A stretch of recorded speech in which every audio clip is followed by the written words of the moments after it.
The views expressed on the following program are not necessarily those of WPSL, but you are allowed and encouraged to like and share them on Facebook because it's time for the African American Scene, presented each week at this time by Howard Insurance in Port St. Lucie and hosted by your friend Rudy Howard.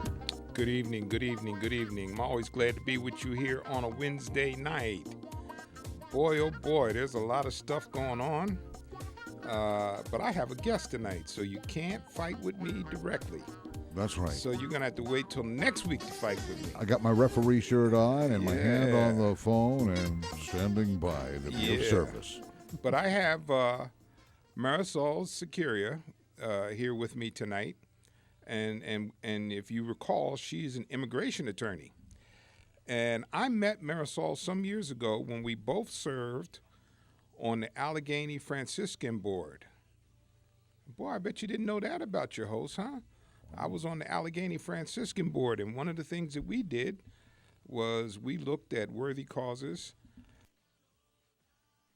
and we gave grants to people, and we did some pretty interesting things, to be honest with you. But before I get going with this, I got to address something from last week. I had a listener who called up and was very upset, and he talked to Greg about a statement I made about World War II last week. And I'm just going to say to you that if I hurt your feelings or I offended you, I'm sorry, but I am not sorry for telling the truth.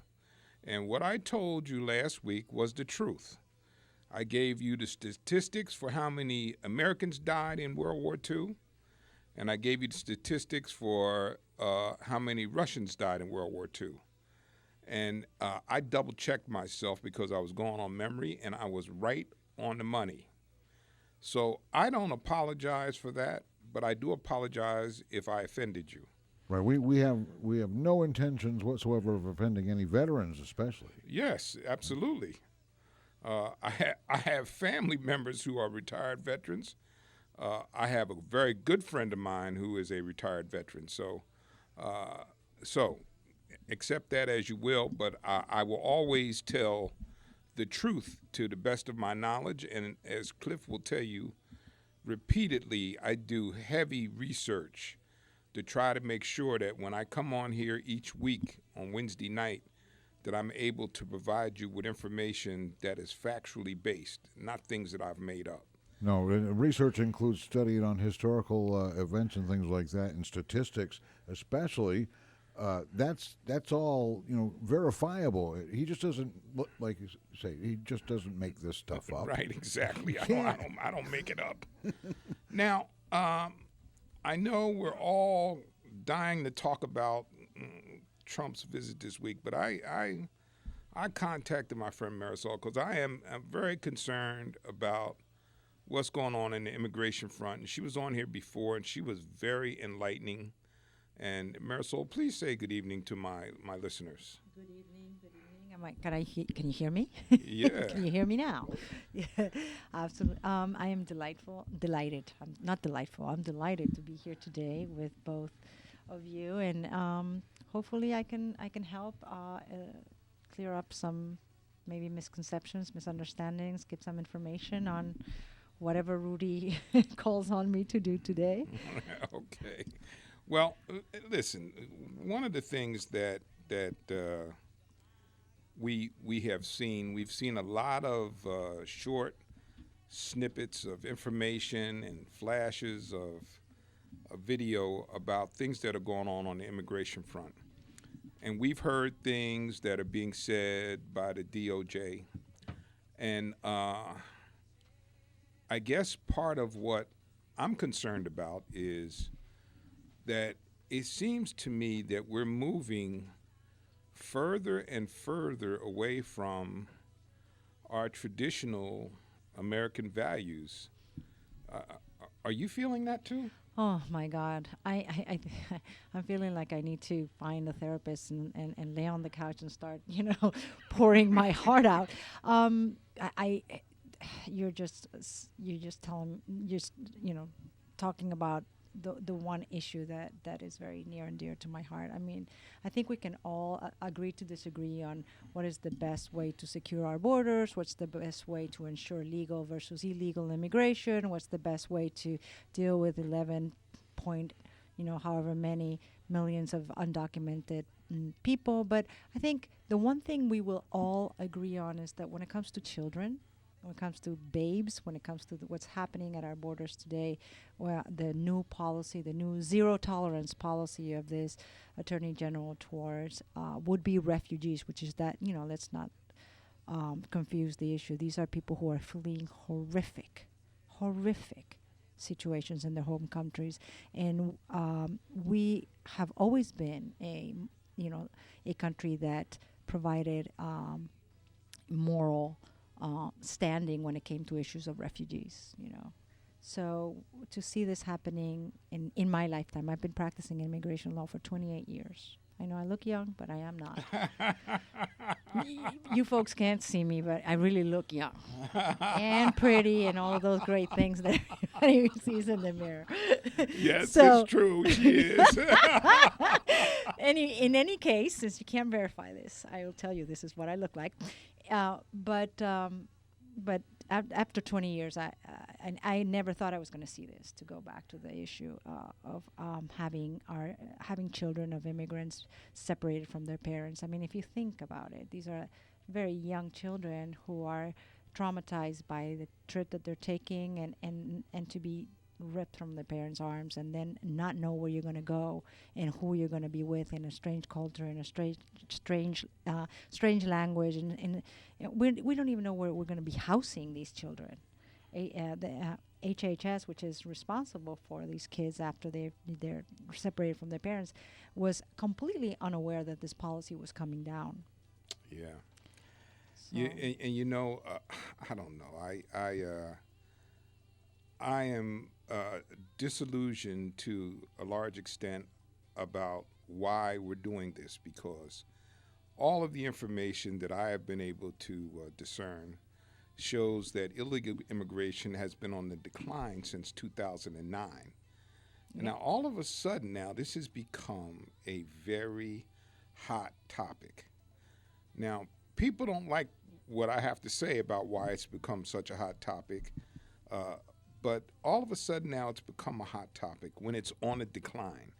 And that is what I'm confused about. If it was on the increase, okay, but it has been overall on the decline. not only has it been on the decline, but today I heard, our interest rates are going up. The Feds are increasing our interest rate because our economy is booming.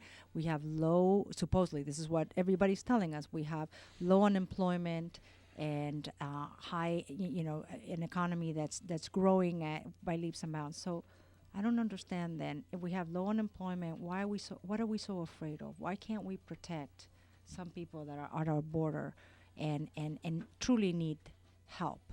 If we were, if there was rampant unemployment and everybody was, the economy was in terrible shape, I understand people, turning to protectionism.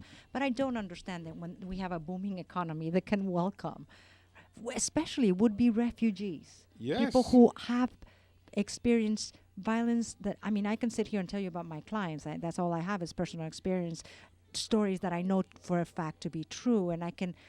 And you can hopefully agree with me that these are horrific situations that we should want to protect people from. And I'm not talking about an open border. I'm talking about refugees. Refugees are people that we are bound by international treaties to protect and treat in a certain way. Yeah, listen, we did it for the Irish. We've done it for the Cubans. We've done it for the Haitians at some point. We continue to do it for the Cubans, by the way, and they're not believe me, not in any worse shape than people coming from Honduras or Guatemala. And it's just unconscionable. I was just reading to Rudy that the United States Catholic Conference of Bishops just came out with a pronouncement that they think that the United States government is losing their moral compass. So, I am very disturbed by this turn of events. Things have been, in my mind, going south when it comes to immigrants. And I don't know, I think Rudy's being a lot more gracious than I am. I think it's fear-mongering and racism. personally, but I don't have a show to protect, so I can say that, and maybe he won't invite me again. But I think that's what it is. I think it's fear mongering and racism. And we got Carlos on line one. Yes, sir. Hey, Rudy, what's going on? Hey, a topic right up my alley. Okay. Well, if anybody can Google out there, I know Jay's out there. Jay, Google this. Which president sent back the most immigrants in the history of this country? Obama. You'll be surprised. Yeah, exactly. You will be surprised. But the media never said nothing about it. Well, they don't, because they don't say nothing about it because he's a Democrat. He's a lefty. That's why. Come on, let's talk clearly. We're talking clearly here now, aren't we? Now, the problem that I have with these immigrants coming in now, Rudy, this is the problem I have because my parents were immigrants too. My parents and my family love this country. If you look at the media, the immigrants, they're holding up flags from their country and singing their national anthem. Well, if you flee in the country, because you said, first of all, you can't jump over Mexico. You can't. They're not flying over Mexico. They're fleeing the country because they're being persecuted over there and killed or whatever. They're going through Mexico. Why don't they just stay in Mexico? They're fleeing the country. They're done. You know, we don't have statistics because Mexico doesn't keep statistics, but a lot of them not only flee to Mexico, they flee to Panama, they go south, they go to a lot of places. And the one thing that I'll tell you is, you know, everybody chooses what media they choose to watch, and so we have our biases, and we all, but let me tell you, well, I work with this population, so I'm going to tell you, these people are fleeing horrific circumstances, and they're not waving their flags and coming here to poo-poo on yours. Well, if you look at any other media... And I'm an immigrant too, so I can say that. I'm an immigrant too, but stop looking at your media and look at the other media. I know, I look at all media. That's part of my job. You don't see them flying their flags and singing their national anthem. No, I think that's exploitation of some... They want people like you to be, basically incensed and not look at the humanitarian aspect of this issue. Right. The problem is the immigrants that came here before love this country. And these people do you think, Carlos, that people come here, that they come here and they don't love the country? I got Rudy. I'm watching One American News the other day, and they had a girl, Maria. She's been here. She's one of those dream people. She worked her way through college. She's got 3 kids. She's got a great job, and she's got a great home. But she's afraid that she's going to be deported. Now, my wife turns to me and says, hold it, Kelly's been here almost 20 years. In those 20 years, she couldn't take time to go and fix her paperwork? You know, this is... Time to go to college, let me tell you something. The DACA, the DREAM Act, was created for a reason, not because the kids were lazy. So let's just dismiss that myth right now, okay? Because this is what is wrong with that disinformation. These people were here, brought through no fault of their own, and there is no just go fix your papers. This is not Walmart. You walk in, you. No, I'm telling you because this is what I do for a living. I've been doing this for 28 years. Do you want to argue immigration law with me? I think you're going to lose. Obviously, I can't have an argument because you're not letting me speak. Okay, well, tell me how they fixed their papers. Tell me what the magical one that you just, flip and they fix their papers. Tell me how. Right. Tell me what regulation. When Obama said on the Dreamers that he was going to cut them off, they had warehouses loaded with kids from these people. Now, if you're a parent, why are you going to send a kid over the border by himself? Okay, no. I want you to answer my question. Let's not. How would this girl that you described before, the one that you brought up, how would this girl magically fix her papers? Because she had 20 years to enroll in the No, but tell me how. I mean, you tell me 20 years. Tell me what is the process? What legal process would she had been able? I want to know because this is what I deal with every day. And if you're going to go out and tell people, oh, she had 20 years to do it and now she didn't do it, so let's just kick her out. I want you to tell me how she would have done it. Let's follow up your argument the logical way. The same way that she walked her butt to college, to sign up for college, she could have went and got her papers done. No, there's no vehicle. This is what I'm trying to tell you. We have laws that don't make sense. There's no vehicle for this girl, short of using fake papers. There's no vehicle for this girl. If she doesn't have a U.S. citizen parent or a U.S. citizen husband, there's no vehicle for this girl. That's why the DREAM Act was created. If this girl had documents to go into our United States college, to be allowed into our United States college, she had enough documents to go and sign up for a citizenship. No, I think you're misunderstanding how things work. You need to listen to her because, and that Carlos, is a really uneducated statement from a guy that I think is pretty smart. Do you know how many foreigners that we have in colleges all across the United States? Those exchange students. No. Do you know how many students we have from all across the world in colleges in America? Rudy, and then she says it's racism. Rudy, she says it's racism. You ask her what race is she. Ask her what race is she. That matters nothing. She's not a race, Rudy. Don't let them brainwash you. Rudy, when the you know what hits the fan? They're all Europeans, Rudy. They come from Spain. They're Europeans, Rudy. Don't let. I'm telling you, Rudy. There's a shenanigans going on in this country, and we better fix it. You don't want these Europeans running this place. I'm gonna hang up and listen. Okay, but listen. I'm just gonna tell you this, okay? And what we have here is. Marisol said it, and I'm going to absolutely support it. We have people that are fearful of the browning of America. That's just it. It is no more complicated than that. Now, I know the phone's going to light up from me saying that, but there are people that are fearful of the browning of America. Now, I'm just going to tell you this, and this is going to really make some people pissed off. America was brown before it was white. Uh-oh. Yeah. So I don't know what you're afraid of, but America was originally brown. Let me explain that to you. Do I need to give you a history lesson Might as about why America was brown? But in any event, people are fearful of that. Yeah. And I think in the back of their minds, I don't think it's in the front of their minds. I think in the back of their minds, they're fearful about not being in charge and that possibly retribution could come back to them. That I think there is some fear of that. Well, of course. The browning of America, I mean, everybody's going to wind up the way we would have been anyway had the European invasion never taken place. So this is a food for thought right now. We have negative population growth in the United States in terms of the white baby. There are not as many white babies being born. However, some of these immigrants are filling up some of these population deficits. In 20, 30 years.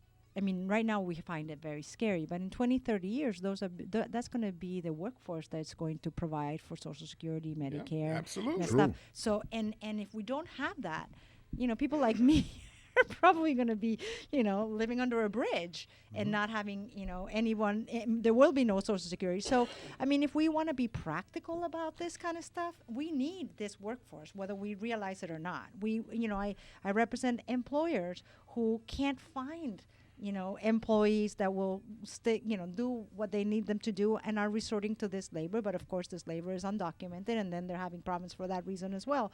But there's a shortage of labor, unskilled labor in this country.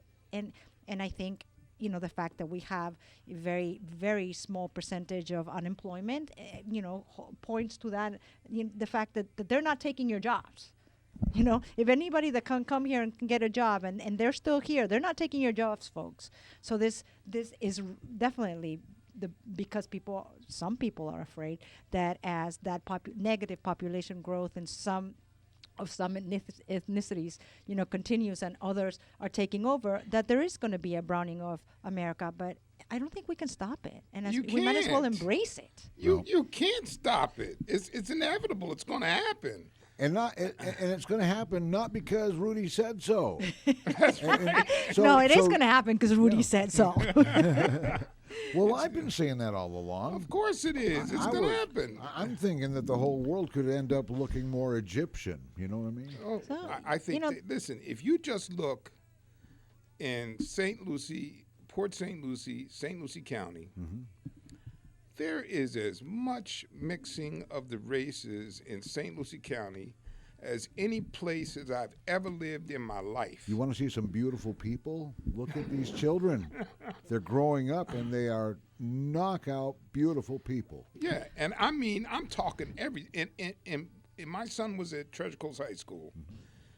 It was everything. You had Spanish people going out with white people going out with Spanish people going out with black people. It was the whole thing. We would go to the football game and you'd look at it and you'd go, wow. This is a cross section of America. Right. This is what it's meant to look like. That's I don't know. imagine. Yeah, the what they call it, the melting pot. And blend. Marisol, I've often told Cliff, my son, who is now 25, when he's had a cookout in my backyard, and Cliff's heard me say this many times, I have looked out that window. I have got everything you could think about on my back porch. I got Haitians, I got Italians, I got Jews, I got everybody sitting out there having a good time, having a cookout and playing music. And I think that's the beautiful thing of America, and I think that's the thing that I keep holding on to is that I don't think we're the minority, Rudy. I hope we're not, Cliff. I think we are, for the most part, the heart of America that thinks that this is a good thing. I think if we lean into those values, the values that we have always held to be what makes up this beautiful country, then people will eventually turn to that instead of fear. It's the fear that takes us nowhere. Yeah, I agree. I think it is. I think it is a fear. But anyway, I mean, we got kind of sidelined there. But listen, what I really want to talk about is, some of the rules that Jeff Sessions has made to make it so strict. But here's what I guess what I'm trying to understand. Like, and first of all, I have to extend my audience an apology. Probably about 7 or 8 months ago, somebody called up and said that there was a lot of kids that were coming here unaccompanied, and I said, no, I don't believe that to be the case. And I have now learned that there are quite a few kids that come here unaccompanied under the age of 18. So I stand corrected on that. But They were coming, not anymore as much because of the new policies. But you're right. They were coming in the last since 2012. Yeah. Now, what I want you to educate my audience on is some of the conditions, because you've actually heard firsthand from people who have been fleeing those conditions that people are leaving to try to come here. So for the most part, a lot of my clients who are coming from what we call the Northern Triangle, which is Guatemala, Honduras, and El Salvador, and sometimes Mexico, some parts of Mexico. But for the most part, these people are fleeing horrific gang violence, sometimes directed at their families. Like I can tell you, I have a client who came after 5 members of a family were assassinated. And they were one by one picked, because of gang violence and transnational criminal organizations that, for example, in Honduras, they run the country. And so there's no protection for these individuals in their own country because the authorities are bought. And if they want to, save their lives, they have to make very tough choices. So that would be an example of a case that I handle more than one, but that's one particular one. There's a lot of domestic violence, for example, horrific domestic violence. In our country, in our neighborhoods, you hear a squabble between a husband and a wife or a partner and a partner, and if it gets a little louder than you expect, the police gets called and everybody, goes to their corner and cools off, and if they do anything, they even lift a finger, then they're arrested and taken, to jail to cool off again, and then there's a whole process they go through. It's meant to curb that kind of passion and to protect victims or potential victims, sometimes children, sometimes women, sometimes men. I've had men that are victims of domestic violence. In these countries, the police is not existent in some of these neighborhoods. The men it's a culture of machismo. It's a culture of, the men run the show, and the women and the children are considered property, and under certain circumstances, it can turn deadly. And I've had cases where, these women have fled with 2 or 3 kids because their lives depended on them taking that stance. And staying in their countries and relocating does not work. I can tell you, again, horrific stories of people tied and kept in slavery conditions. And so what this Attorney General Sessions did 2 days ago was essentially take cases that we've been relying on that provide those protections for women and children and people who have been brutalized by gangs.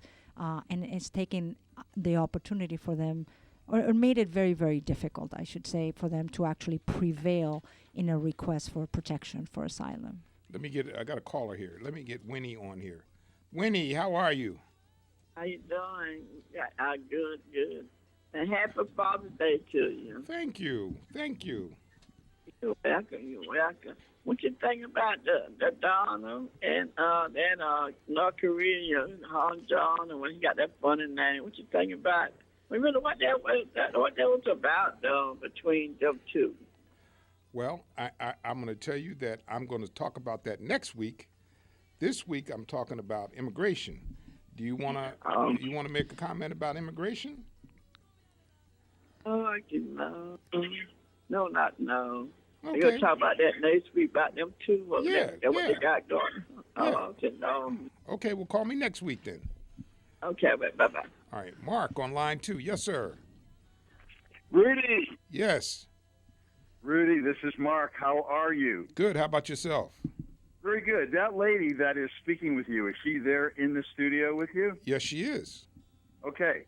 So I'm listening to some of the comments, and you're talking to an absolute neutral person as far as black, white, civil rights, whatever. I think everyone should be loving each other, living together, and getting along, okay? Okay. But there is one thing that's being said that is, I think, poppycock, okay? Okay. This country, the United States of America, black people were oppressed forever in this country. Okay. And what happened? A bunch of white people got together with them, and they marched on Selma, and Jackie Robinson started playing baseball, and a bunch of black people, African Americans, paid a very, very heavy price for the freedoms that they have now.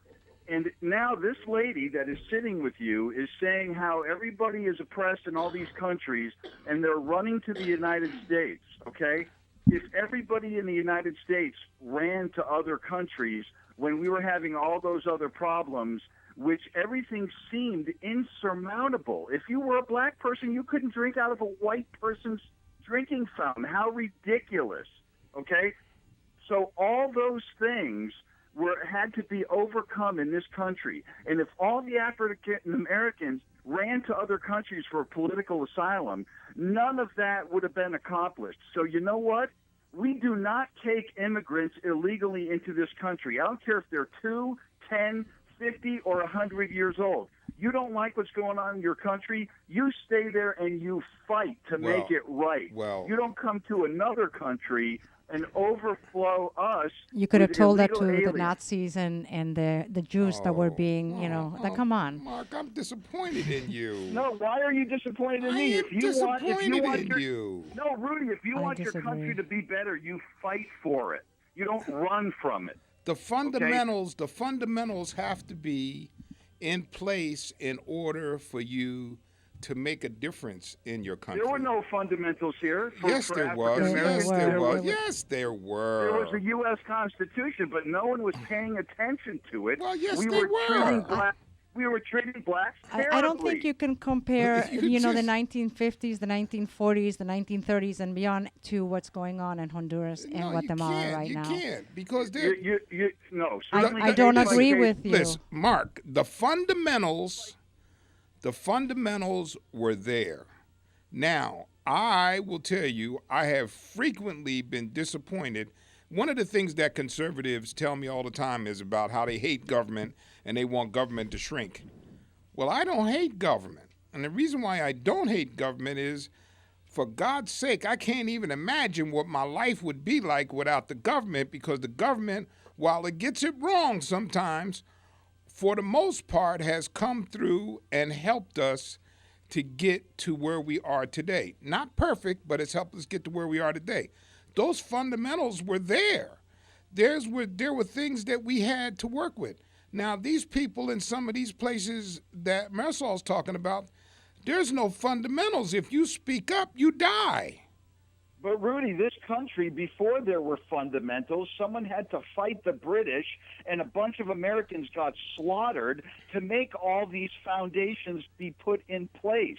So if they're not in place in a country now, you give your life to fight for it. You don't go somewhere else and seek asylum.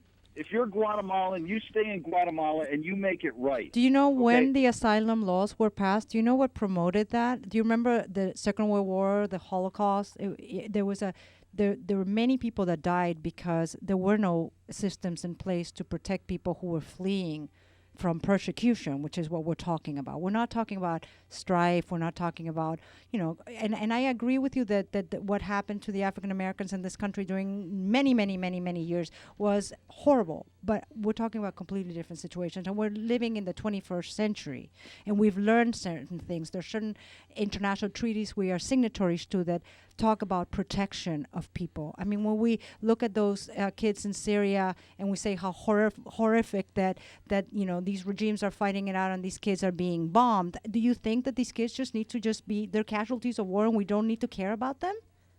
No, the kids have to be. Wait a minute now. No. The kids have to be part of a machine where everyone is fighting for freedom. Look, you know what? It wasn't just the African Americans. Italians were crucified when they came to this country. Yes. Irish were crucified when they came to this country. But you know what? But they were allowed to remain here. They were allowed to remain here. Yeah, but they were persecuted to no end. Yeah, but they came from other countries and they were not kicked out. So you're making my argument for me. Yeah, These people were allowed to come in. No, some they came here legally. Many didn't. Many didn't, sir. Many didn't. If you look at the immigration, many didn't.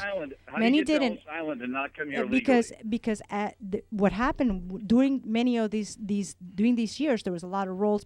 There was not the systems that we have in place now, and many came and just blended into the population and just didn't have papers. Until there were acts passed. There wasn't even an immigration law that actually legalized these people. They just came. Okay, just answer one question for me, and then I'm going to hang up, okay? Sure. What happens to the world, the globe that we live on, if everyone who is persecuted in their country leaves their country? Just tell me what the aftermath is that going to be. What is it going to be? I don't know. What happens if every single government turns into an authoritarian government? I can't answer hypotheticals, but what I can tell you is that we are. There's civilization. There's certain principles. There's certain morals that we go by, and there's certain things that I disagree with you. That we don't leave children behind. We don't treat children like their property and take them and rip them from their parents' arms. I think we are signatories of international treaties that dictate how we are supposed to treat refugees at our borders. And if we sign those treaties, we have to abide by them.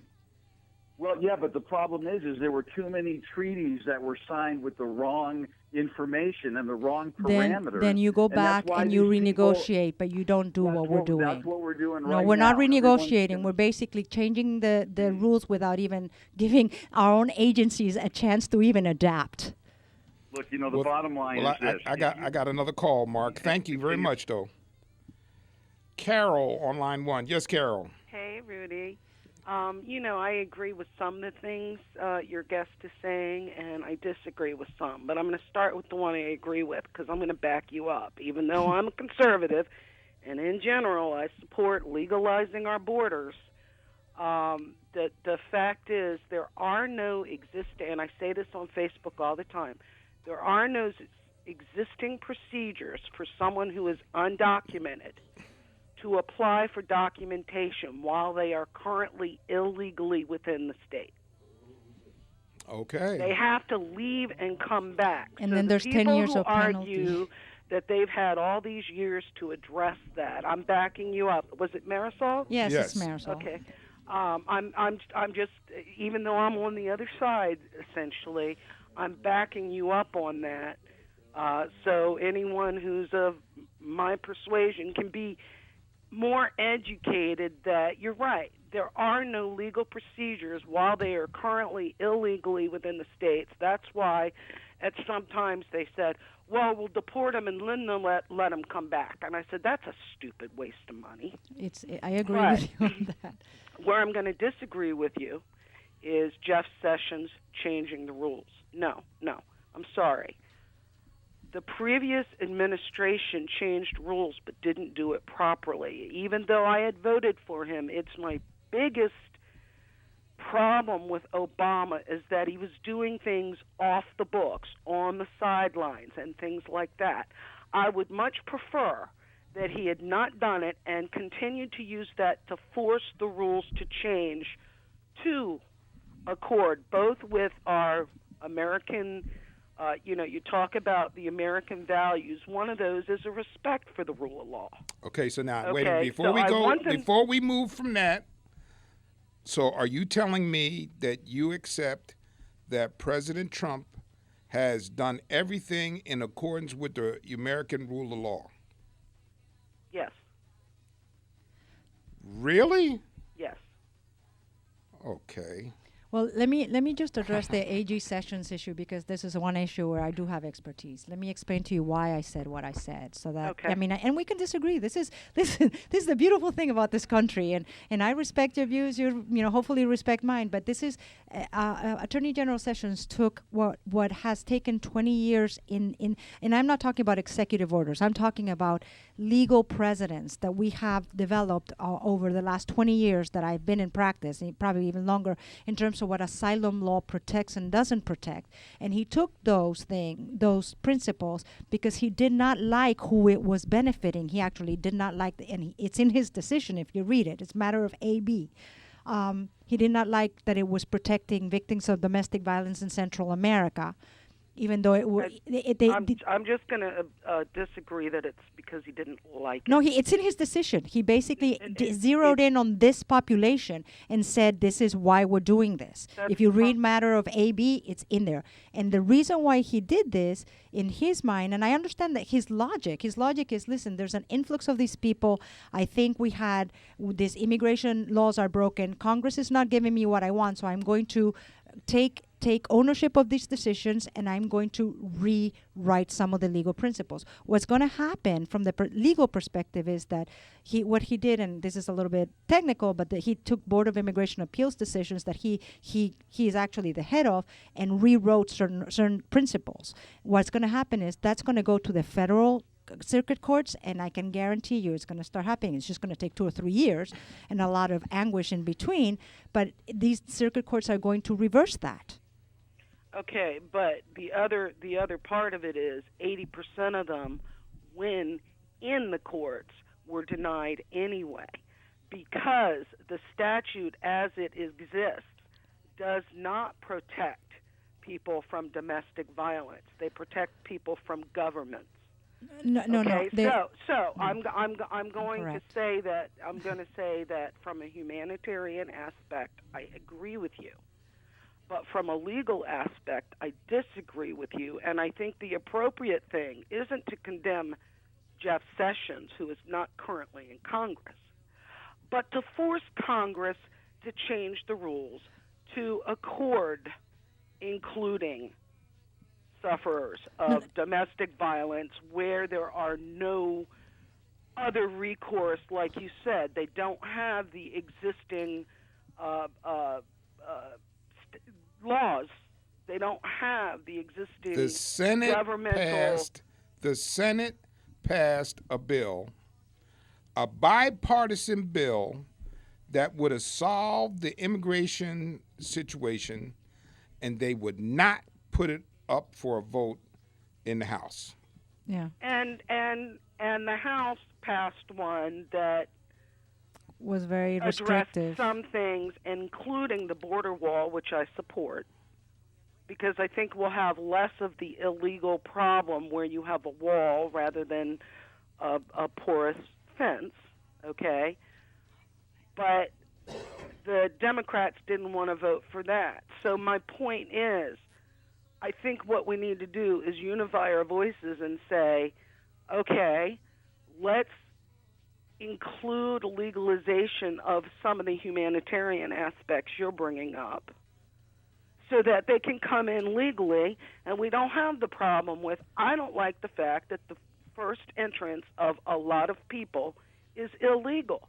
to me, that automatically breeds a disrespect for our rules of law.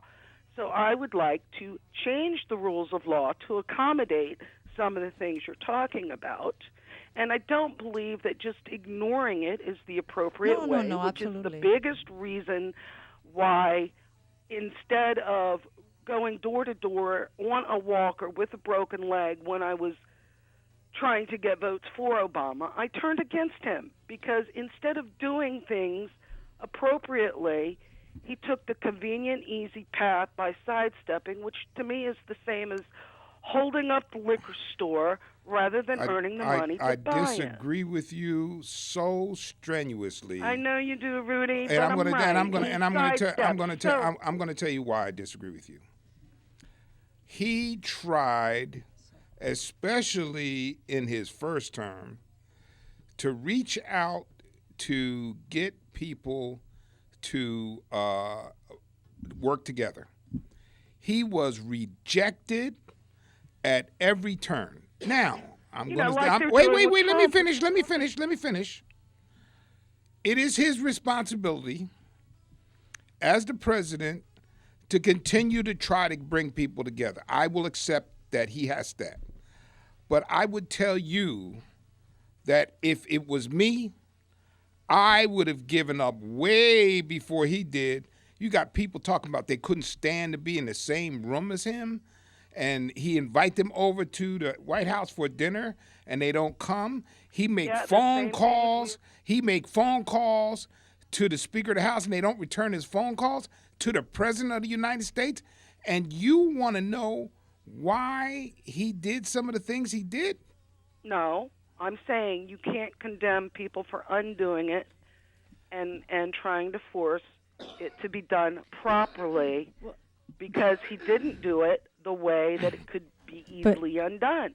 I don't disagree with you some of the things that you're saying in terms of, there's definitely Congress needs to get their act together and start actually compromising. I think the word compromise is foreign to both Republicans and Democrats in this compromise. So you're not going to get any immigration bill, nothing at all, because it's such a hot potato that unless you compromise, you get your wall, I get my, however many I want legalized. And but the thing is, we have no compromise. We didn't have compromise during Obama. From his opposition, and we're not going to have compromise under this president. And this president, I hate to tell you this, but this whole thing that's going on the border and this whole thing with matter of AB, those are no different than what Obama did because they're not going through Congress. They're basically changing rules, not even telling their own agencies that they're changing the rules and doing something to deter would-be refugees.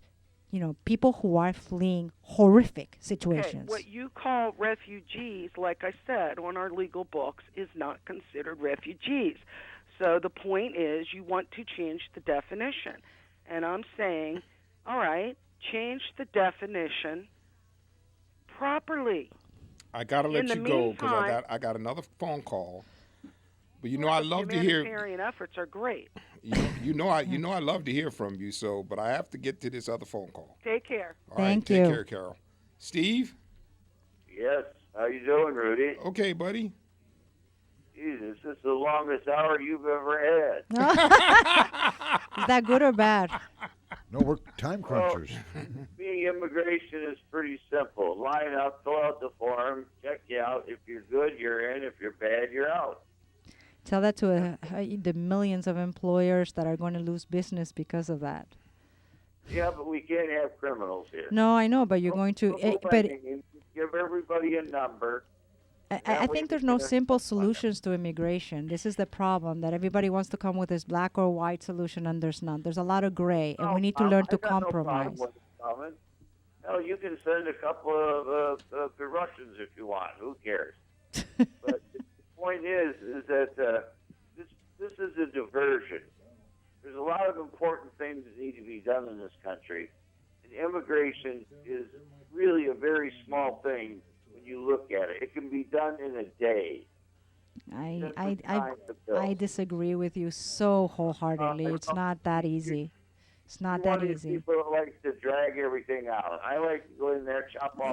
But if it was that easy, believe me, it would have been done a long time ago. It's not that easy, and offering simple solutions to complex problems only, muddles the issue. I mean, you want to because that makes Well, you feel better. history is- That's fine, but it's not a solution to anything. It's not doable. So you're going to have to deal with the 11 point something million people that are here illegally, and you can't just line them all up. How are you going to line them all up? Who's the last president to give out amnesty? Ronald Reagan Okay, so we have given amnesty. in 1986. What we did, right? Yeah, and at that time we didn't have the issues that we had, and the Yeah, numbers that's of, Ronald of Reagan. undocumented It immigrants. does You know not. what were the numbers of undocumented immigrants at that time? I hear all your propaganda. It's not propaganda. I'm not calling your stuff propaganda. You don't have to call my propaganda. I'm talking about my opinion based on my experience and my work. This will never happen again. That's Yeah. hopefully you're wrong. Well, it has happened again. We were overrun again. That's why he pardoned everybody, so he get a clean slate. Now we're overrun again. Overrun, like everybody's Overrun. running all over the streets, just taking over your jobs. Well, I've seen them take plenty of jobs. That's not a Yeah. problem. Well, Yeah, but okay. Jobs that unem- you wouldn't want anyway. Yeah, like bricklayer, electrician. Listen, Roofer, the unemployment's at roofer. a record low according to this president, so I don't know what people are belly aching about. Listen, if you're listening to this president, then you need medication. I need medication. Yeah, that Sounds we're like going to he's got agree some. on this. If you and I going to agree on that. I need medication and liquor if I have to listen to this Hey. president. Spanish, Mexicans, you name it. I even got a Japanese guy in my family. Do you? I have a lot. I'm not going to. Don't We're not talk going to about- play show and tell. Believe me, it's got nothing And to do all with the those issue. People that are in my family came here as immigrants at one time or another. So I say God bless everybody come except the bad guys. We don't want the I bad agree. You know what? There's another point we're going to agree on. I don't want bad guys. I don't want them either. And I think don't live in history. Live in the present and go for the future. Well, thank you, Steve. Appreciate you. Steve, I like you, Steve. Thank you, Steve. And And- Carlos is back. One more. Carlos. Rudy, Yes. Rudy, from the dumbest caller that you got, there's something that's bothering me, and I got to get it off my chest, and I want to hear from you because you are the smartest radio talk show host there is. This young lady that you have on now, she, in her own words, a little while ago, told me and told everybody else out there that Obama holds the record of sending back more illegal people than any other president, probably even any other president put together. Those are the numbers. holds- I didn't make that up. Yeah, he holds the record. Yep. My problem is he was in office for 8 years, Rudy, and I've been listening to you for a long time, Rudy. I never seen this lady come on when Obama was president and say Obama's doing the wrong thing and sending all these people back. I'm going to hang up and listen. Okay, well, I'll tell you now that Obama did the wrong thing, and we actually fought very hard against him when he was when it came to these issues. When it came to other issues like the DACA. deferred action for childhood arrivals, DACA, we were cheering on for him because we knew how hard he was working to try to get something. And I'm going to tell you something. Obama had a very hard time having consensus and compromise on the issue of immigration, and Trump's going to be no different. Because we have my soapbox issue is nobody wants to compromise anything. Nobody wants to give anything up. We Nobody all wants want to budge 1 inch on their opinion. No. Or their. And we need to work on that. I'm going to be the first one to admit that I get on my soapbox and I need to listen more to people that don't listen. So, all the people that we listen to today, thank you so much for enlightening me with your views because that helps me. Listen, let me tell you something. I've learned a lot doing this show over the past 8 to 10 years because a lot of times people get on and they make me rethink my position on some things based on information that they've given me, and that's as it should be. But I also see them thinking that they shouldn't really believe you because what are you? Who are you to say all these things on the radio? Who authorized you? There's It's all a propaganda. hateful spirit out there. Yeah. I mean, that's the thing. I mean, I love debating, as you can tell, and I love, and I think it has to be done in a respectful way. And I don't consider what anybody told me today as propaganda, and I would never accuse anybody of trying to sell me something. You either listen to me and you think I am right, or you argue with me and you give me your points, and we can agree to disagree at the end of the day and still be friends and still break bread and have a barbecue in Rudy's backyard. That's right. Well, it's easier, of course, to consult somebody who knows something about what they're talking about when it comes to immigration. Who's better to talk to than an immigration lawyer who's practiced immigration law Exactly, yes. Yeah, every day for how long now? 28 years. Yeah, that's going to account for something. I don't know. There's credibility with that. We would hope. There's, like it or not, credibility with that. Thank you. Thank you. She certainly has credibility, and which is why I have her back. Yeah. Because, listen, the reason why I wanted Marisol here is because she is an immigration attorney. And like I said, I've known her a long time because we worked on the Allegheny Franciscan Board together. So good people, too. Well, thank you. And young and beautiful. Don't forget that. Yes, well, that's right. Yeah, that's right. That was important. Yes, that's very important, right? So I would just like to say to everybody that's listening, I think Marisol has touched on something that's really important. I don't know how we're going to get over this, but we have become so tribal. Yeah. That it is almost impossible to get anything done, because even when you think your side is wrong, somehow it's wrong for you not to agree with your side. That's insanity. Well, what I'm not seeing here is I'm not seeing the folks that give you the hardest time. They won't budge 1 inch on anything, and they don't care what it is. They're not going to, Carol's budge. pretty balanced.